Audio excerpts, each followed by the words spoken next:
여러분 안녕하십니까? 한 주 동안 잘 지내셨는지 모르겠습니다. 오늘은 지난주에 함께 살폈던 내용들을 다시 한번 정리해보고 오늘 또 강의 함께 나누도록 하겠습니다. 먼저 우리가 함께 첫 시간부터 계속 살폈던 내용 중에 큰 흐름 속에서 지금 전반부에서는 구약의 내용을 함께 우리가 살피고 있습니다. 이 구약 성경을 먼저 우리가 올드 테스터먼트라고 그랬죠. 39권으로 이루어졌다고 그랬습니다.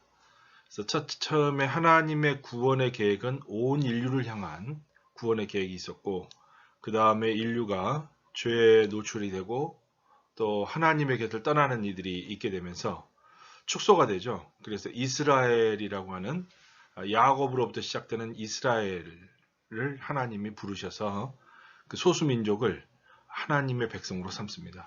주변에 강대국도 많았고 한데 하나님은 강한 자를 택하신 게 아니라 가장 약한 백성을 택해서 그들을 이스라엘, 하나님의 백성으로 삼으셨습니다. 그런데 이스라엘조차도 하나님의 백성이었지만 죄에 노출이 되고 우상 숭배에 빠져들면서 결국 그 결과는 소수인 유다 왕국, 결국 유다 지파를 중심으로 한 유다 왕국, 유다 지파, 베냐민 지파 이 그룹만이 남게 되죠. 그리고 나중에는 결국 바알과 아세락에 무릎 꿇지 아니한 바로 7,000명 남은 자 렘넌트로서 바로 구원받을 자가 소수로 축소가 됩니다. 그래서 그때 이후로 400년이라고 하는 암흑기가 흐르게 되게 되는데 오늘 이러한 큰 맥락 속에서 함께 살펴보고자 합니다.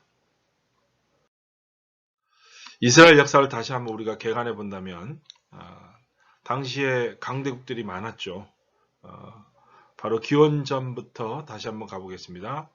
이집트로부터의 모세를 지휘자로 해서 리더십인 모세를 통해서 10가지 재앙을 일으키고 애굽에서 이집트에서 출애굽을 하게 되죠. 그때가 주전 1250년입니다. 그리고 나서 바로 모세의 제자였던 여호수아가 최초의 사사시대를 열어가죠. 그래서 판관시대, 곧 사사시대라고 할 수 있는데요. 바로 이들은 재판관의 의미가 있죠. 바로 1200년, 주전 1200년 되겠습니다. BC 1200년이 되겠죠.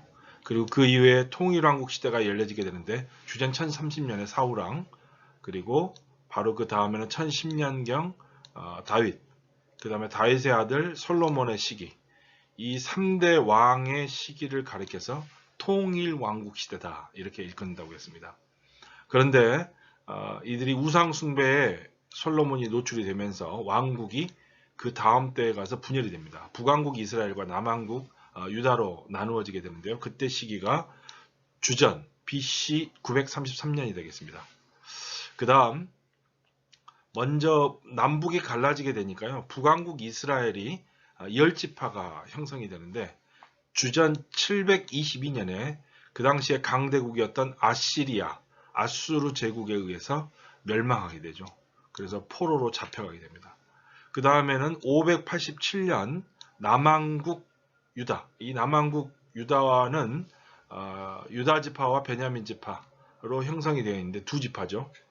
북왕국은 10지파, 남왕국은 두 지파가 되겠습니다. 예루살렘을 중심으로 한 이 남왕국 유다 지파도 결국 우상 숭배에 빠지면서 멸망하게 됩니다. 바벨론 제국, 바빌로니아 제국에 의해서 포로로 잡혀가게 되죠. 근데 나중에 주전 538년에 유배에서 귀환을 하게 되고요. 당시 강대국된 페르시아에 의해서 귀환 조치가 됩니다. 성전을 재건하죠. 주전 334년 마케도니아 알렉산드로스, 주전 333년 그렇게 바뀌고요. 그 다음에 주전 160년은 마카비 혁명, 마카베오 항쟁이 있게 됩니다. 그리고 주전 142년은 유다 독립 하스몬 왕조가 형성이 되고요. 그리고 주전 63년 바로 하스몬 왕조가 붕괴가 되고 로마군이 예루살렘을 점령하면서 로마 제국의 통치 시기가 시작이 되죠. 그리고 기원 후에 유대 로마 전쟁이 있었죠. 그때 이 역사는 요세푸스라고 하는 역사가에 의해서 기록이 지금 우리에게 잘 남겨져 있습니다. 예루살렘 함락, 성전 파괴 이렇게 있게 됩니다. 이런 맥락 속에서 오늘의 이야기를 보면 좋겠습니다. 그러면 구약의 시기를 그 주요 사건과 함께 텍스트 그리고 주요 시대의 어떤 내용들을 좀 살펴보면 좋을 것 같습니다. 먼저 창조 사건이 있겠죠. 창세기가 기록되기 이전에 바로 창조 사건이 있겠죠. 이 기간을 우리가 추정하기는 참 쉽지가 않습니다. 어쨌든 성경에 기록된 역사는 중요한 역사를 중심으로 했기 때문에 그 족보를 가지고 연대를 추정한다는 것은 실상 쉽지는 않습니다. 여기서 먼저 그 창세기는요. 창세기 이후에 유대인들의 애굽으로 내려가게 되죠. 그리고 나서 출애굽이 있게 되고요.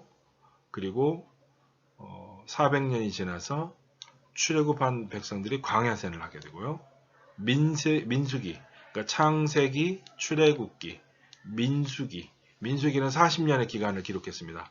여호수아서는요 7년이고 그 사이에 유대인들이 가나안을 정복하기 위해서 요단강을 건넌 사건이 주전 1407년경으로 추정합니다. 그리고 여호수아서 다음에 사사기가 되겠는데요. 구약 성경을 지금 언급하는 겁니다. 사사시대의 시작은 주전 1400년이 되겠습니다. 여러분 여호수아 이후로 여러분 잘 아시는 드보라 여자 사사도 있었고요. 그리고 남자 사사들 중에는 삼손이라든가 기드원, 에훗, 삼갈 다양한 지도자들이 있고 마지막 사사는 사무엘로 끝났다고 했습니다. 그리고 이제 사무엘에 의해서요 사울이 즉위하게 되죠. 그래서 사무엘상 그리고 다윗을 즉위하고요. 사무엘하, 열왕기상 그 사이에 이제 솔로몬이 즉위하겠죠. 나단 선지자에 의해서 솔로몬이 왕으로 추대가 됩니다. 근데 결국 솔로몬의 우상 숭배로 인해서 결국 왕국이 분열되죠.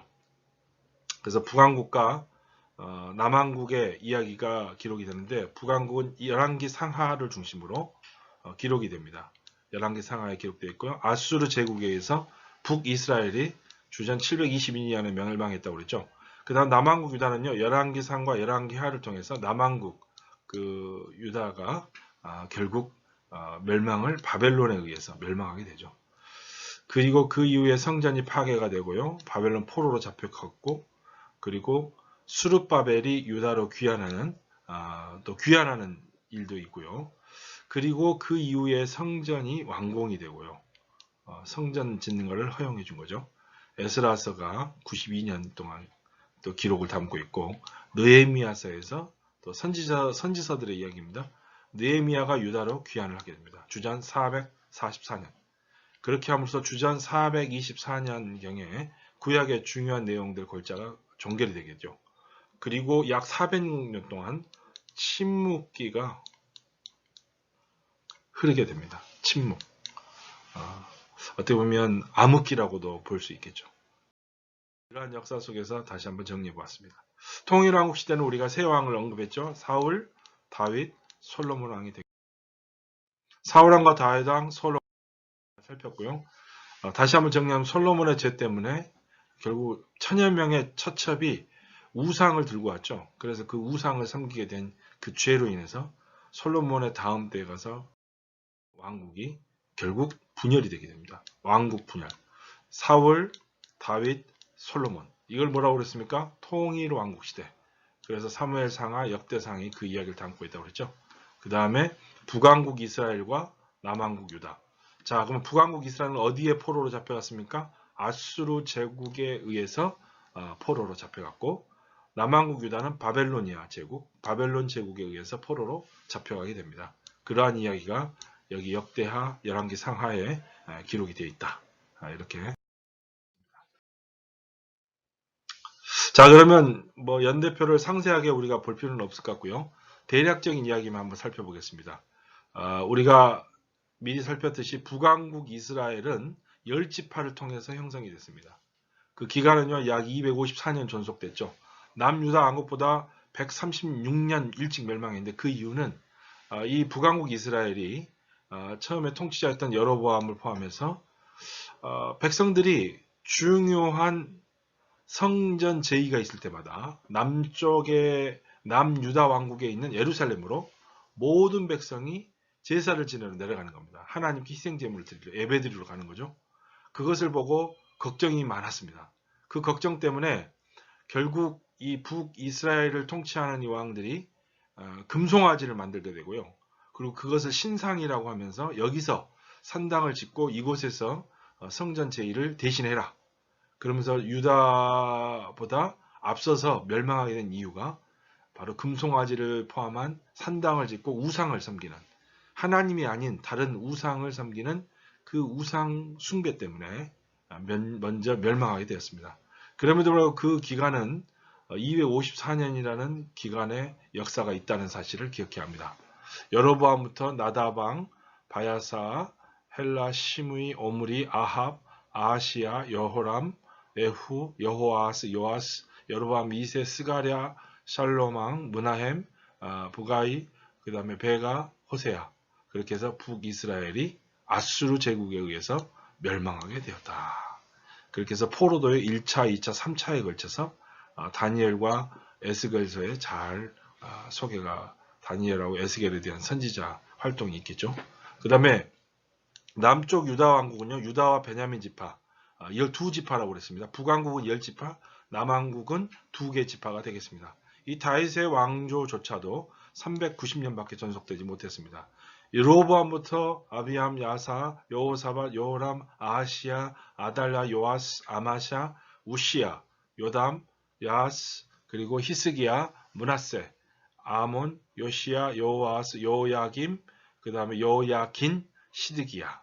그렇게 해서 390년의 역사가 바벨론 제국에 의한 멸망으로 결국 포로로 잡혀가게 되고 종지부를 찍게 됩니다.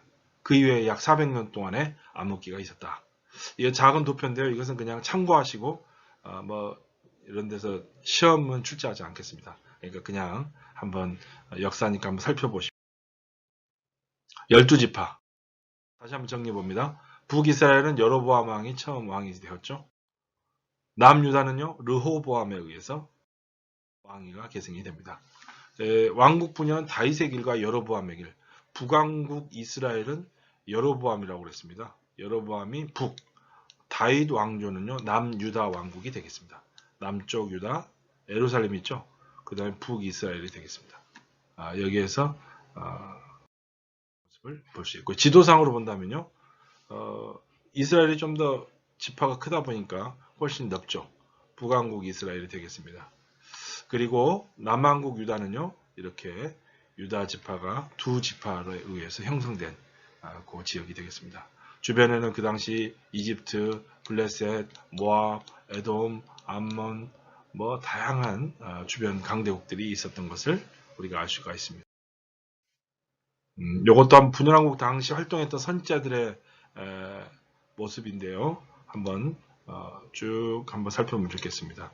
오바댜, 요엘, 미가서, 구약 성경에 다 나옵니다. 이사야, 스바냐, 에레미야, 나훔, 하박국, 다니엘과 에스겔, 학개와 스가랴, 에스라와 느헤미야, 말라기, 마지막 그 성경의 마지막 권이 되겠습니다.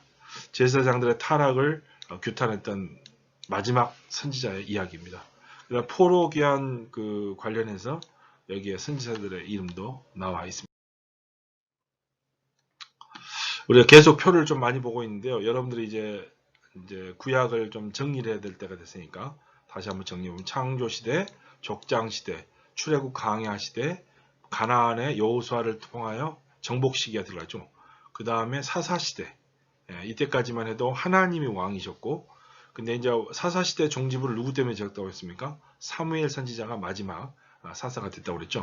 그래서 통일왕국 시대에 의해서 사울왕, 다윗, 솔로몬 이렇게 3대 왕을 통일왕국 시대. 솔로몬의 우상숭배 때문에 분열됐다고 그랬죠. 북왕국 이스라엘, 여로보암부터 쭉 흘러가고요. 결국 아수르 제국에서 멸망해서 주전 722년에 포로로 잡혀갔다고 그랬습니다. 그 다음에 남왕국 유다는요, 르호보암에서 시작됐다고 했죠. 그렇게 해서 결국 바벨론 제국에 의해서 결국 잡혀가고요. 나중에 페르시아에 의해서 이 귀환하는 그런 아주 극적인 상황이 펼쳐지게 됩니다. 이 제국들의 역사도 함께 고려하면 좋을 것 같고요. 이 중간 부분에는 이 선지자들의 이 활동 부분도 우리가 참고할 수 있겠습니다. 이 중간기 시대는요, 바로 말라기 이후부터 신약 시대 이전까지 중간기 시대가 펼쳐집니다. 한번 내용 정리를 해봤습니다. 분열왕국은 북왕국과 남왕국의 멸망 원인은 우상 숭배였다. 분열왕국 시대에는 타락으로 분열을 초래하였습니다. 마침내 북왕국 이스라엘이 우상 숭배를 먼저 주전 722년 아시리아 제국에 의해서 멸망을 했고요. 남왕국 유다도 우상 숭배로 BC 586년 바벨론 제국에 의해서 멸망을 당했습니다. 이는 이스라엘 백성에 대한 하나님의 심판의 역사였습니다. 이게 바로 우상을 만들었던 모습이 되겠죠. 북왕국 이스라엘이 이거를 만들, 이것이 신상이다. 이게 하나님이다. 그러니 남쪽 예루살렘 갈 필요 없다. 이렇게 가르쳤던 것입니다. 북이스라엘에서는 자신의 백성들이 절기 때마다 예루살렘의 제사를 지내라고 떠나는 모습에 불안한 나머지 신당을 짓고 금송아일이 둘을 주저해서 그것이 하나님이다 해가지고 우상을 섬겼습니다. 멸망의 원인이 됐죠. 아시리아 제국에서 남왕국 유다는 어땠다고 그랬죠? 동일하게 우상 숭배가 있었고요. 바벨론 제국에 의해서 결국은 멸망합니다. 결국 왕정체제는 굉장히 문제가 많았고요. 인간들의 연약함이 결국 이렇게 우상 숭배로 빠져들면서 이런 안타까운 결과로 암흑시대, 중간기 시대가 펼쳐지고 400년이 지난 후에 지금으로부터 2000년 전 스타 바로 메시아께서 이 땅에 오셨습니다. 구약의 진행을 보여주는 역사서와 주요 사건 다시 한번 창세기, 출애굽기, 민수기, 여호수아, 사사기, 그리고 사무엘상하, 열왕기상, 그리고 북왕국, 남왕국 이렇게 된다고 그랬죠. 그 이후에 바벨론 포로, 에스라, 느헤미야 요 시기도 우리가 함께 살펴볼 수 있겠습니다. 우리가 이제 이번 학기 이렇게 온라인을 통해서 함께 영상으로 수업을 하고 있는데요.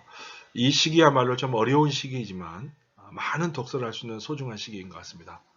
각자 개인이 개별적으로 공부하는 것이 굉장히 소중할 것 같습니다. 공부에 대한 이야기를 좀 많은 학자들이 하고 있는데 함께 살펴보도록 하겠습니다. 먼저 김영민 교수의 김영민의 공부론 아주 소중한 책입니다. 한번 꼭 기회 되시면 읽어보라고 앞 시간에 추천했습니다만은 기억하면 한번 이분의 쓰신 책들은 다시 한번 읽어보면 좋을 것 같습니다. 연암 선생도요, 학문과 문장을 논하면서 억지로 기이하고 새로운 것을 추구할 일이 아니라고 경계합니다.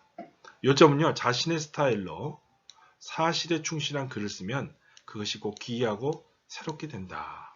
그러니까 자신의 스타일로 사실에 충실한 글을 쓰다 보면 바로 이러한 결과에 도달하게 된다. 이 말은요, 우리에게 각자의 저널, 글을 쓰는 그런 어떤 습관을 들이라는 말, 일기를 쓰거나 저널을 쓰는 게 굉장히 좋습니다. 여러분 이소룡에 대한 추억은 아마 여러분도 아마 있을 겁니다. 유명한 사람이죠.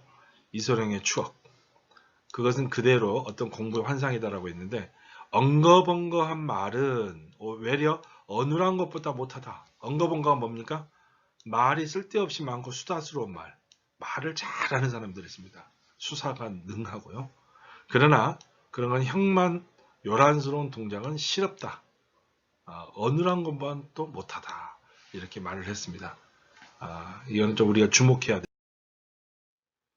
일본 최고의 무사였던 미야모토 무사시라는 분이 있습니다. 이분의 병법서가 우리에 잘 알려지는데 오륜서인데요.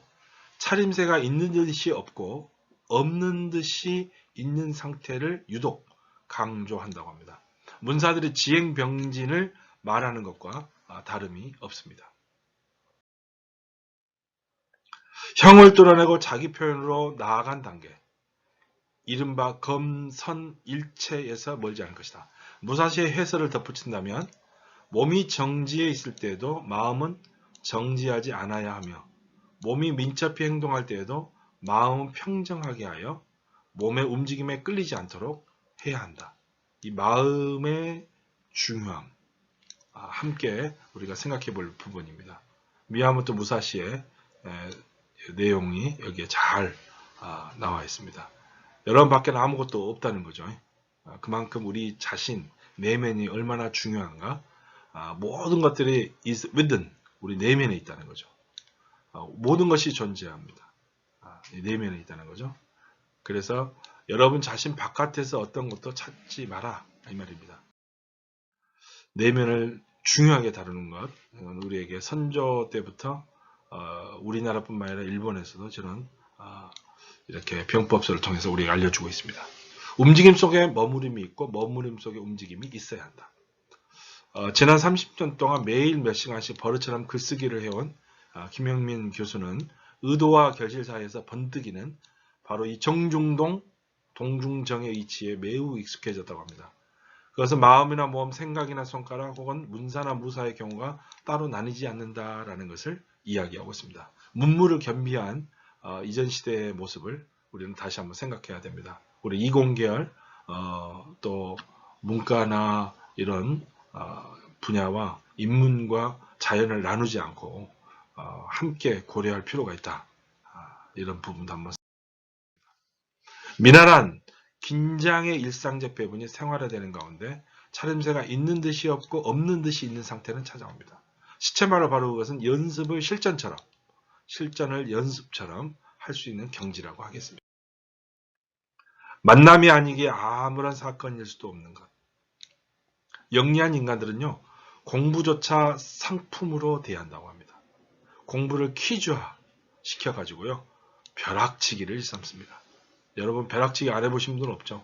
중고등학교 때도 그랬고요, 대학 때도 아마 여러분 시험이 얼마 안 남으면 밤을 새며 벼락치기를 합니다.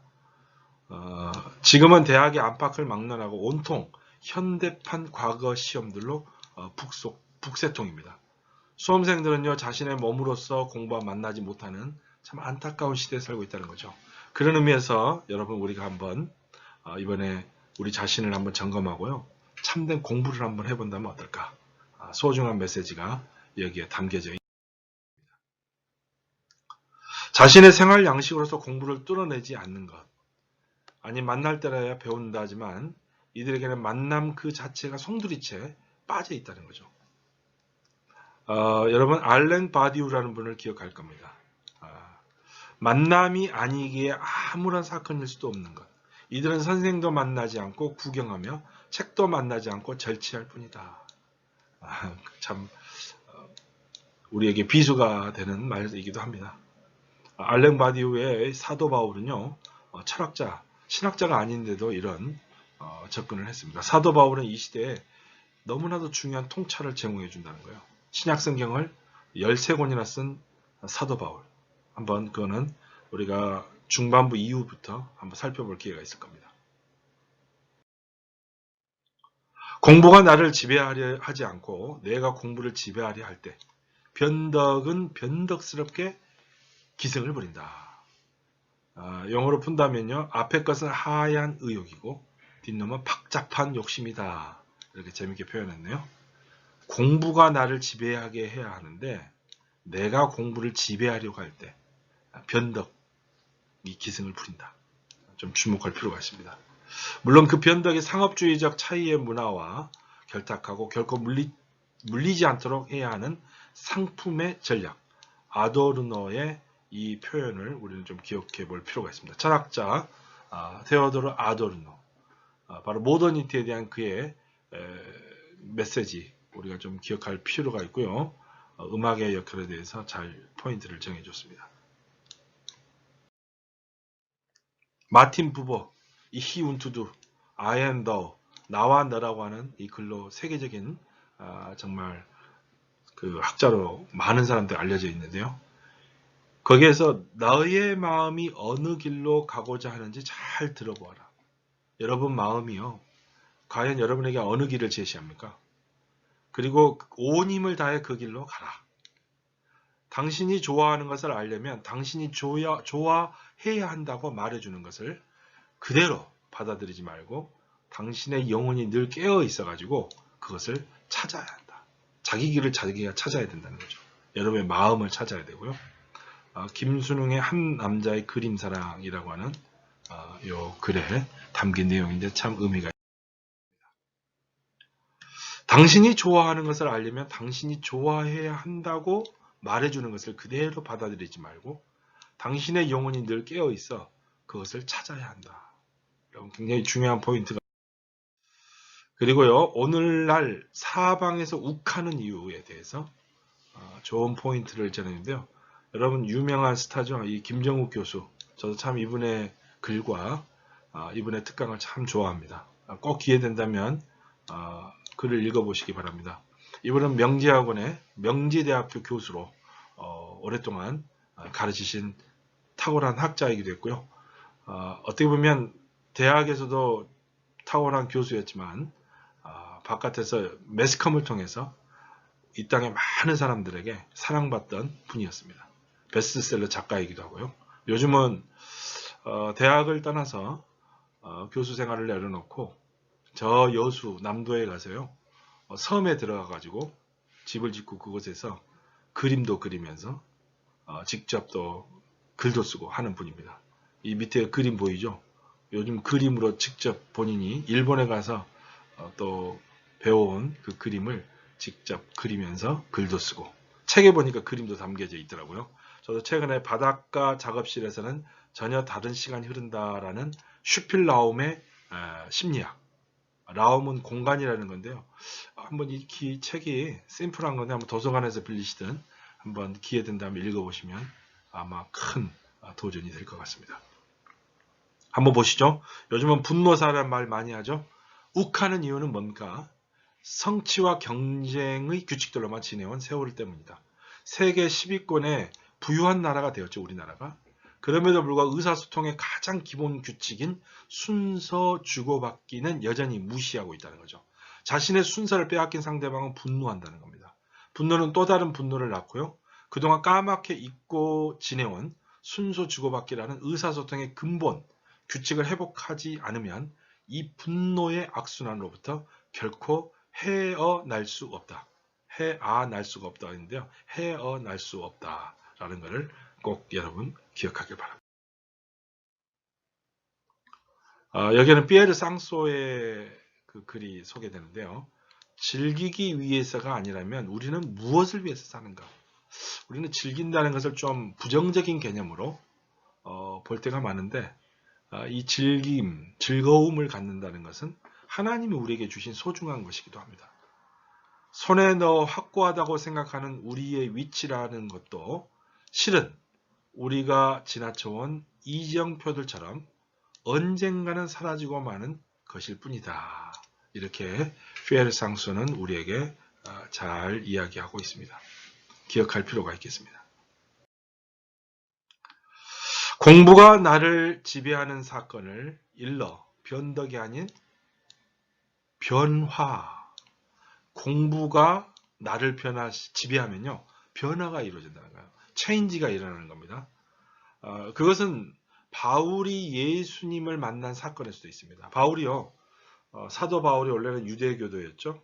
그런데 그가 예수님을 믿는 사람들을 핍박하기 위해서 다메섹으로 가는 길이었습니다. 근데 거기에서요. 가는 거의 다 다다랐을 쯤에 부활하신 주님을 강렬한 빛과 함께 만나게 되죠. 그래서 말에서 떨어지면서 실명을 하게 되고요. 그때 예수님을 만난 이후에 다시 그 눈을 하나님의 사람에 의해서 치유함을 받고 그가 180도 바뀌어서 그리스도인들을 죽이던 사람이 박해하고 압제하던 사람이 오히려 그리스도를 증거하는 위대한 사도로 변화가 되었습니다. 신약성경이 13권을 절반이나 되는 책을 기록을 했죠. 그래서 이러한 것을 변화라고 하죠. 그도 참 많은 공부를 했습니다. 그러나 진정한 배움 공부는요. 때로는 이런 계시를 통해서 주어지기도 하죠. 영감을 통해서. 엥겔스는요. 마르크스를 만나면서 변화가 있었고요. 조영래라는 분은 전태일을 만나면서 놀라운 사건이 일어났다고 합니다. 우리가 알고 있는 아이작 뉴턴은요. 사과를 만난 그 사건 속에 돌이킬 수 없음처럼 그 만남 속에 계시된 공부의 물줄기는 돌이킬 수 없이 그 학생들을 휘어잡는다. 저도 가장 행복한 시간이 스스로 공부하는 시간인 것 같습니다. 물론 논문을 쓰고 글을 쓰기 위해서 인위적으로 공부할 때도 있습니다. 근데 내가 공부를 지배하려고 할 때는 조금 그 즐거움이 덜 하는데요. 제가 읽고 싶은 책들, 제가 이제 신학자이지만 신학과 관계하지 않는 다른 류의 책들을 좀 일반적인 책들을 요즘 많이 보게 되는데 그런 책들을 보면서 인사이트도 많이 얻고요. 진정 공부가 나를 지배하는 경험을 하게 됩니다. 얼마나 기쁘고 즐거운지 모릅니다. 저도 그래서 참 책을 너무 사랑해서 책을 막 어디다 더 이상 놓을 수 없을 정도로 많은 책, 그 많은 책을 놓고 또 책방을 찾아가서 책을 또 고르고 사고 하는 그 즐거움을 맛보는 책에 중독된 사람처럼 살아가는데요. 누가 뭐라고 그래도 너무 즐겁습니다. 앞으로 저에게 더 많은 시간이 주어진다면 밤을 새면서 많은 독서를 하고 싶습니다. 저는 여러분들도요, 이런 공부의 즐거움에 흠뻑 빠져보시기 바랍니다. 저도 제 아이가 지금 대학생인데 요즘 사이버로 온라인으로 수업 듣는 모습을 많이 지켜봅니다. 근데 그 수업뿐만 아니라 수업에서 요구되지 않은 독서를 할 수 있는 너무나도 소중한 시기이기 때문에 이럴 때 고전을 좀 많이 보시고요. 또 우리에게 베스트셀러들은 좀 흥미롭긴 한데 좀 일시적인 좀 충족감을 주고요. 좀 깊이 있는 책이 아닌 경우가 많습니다.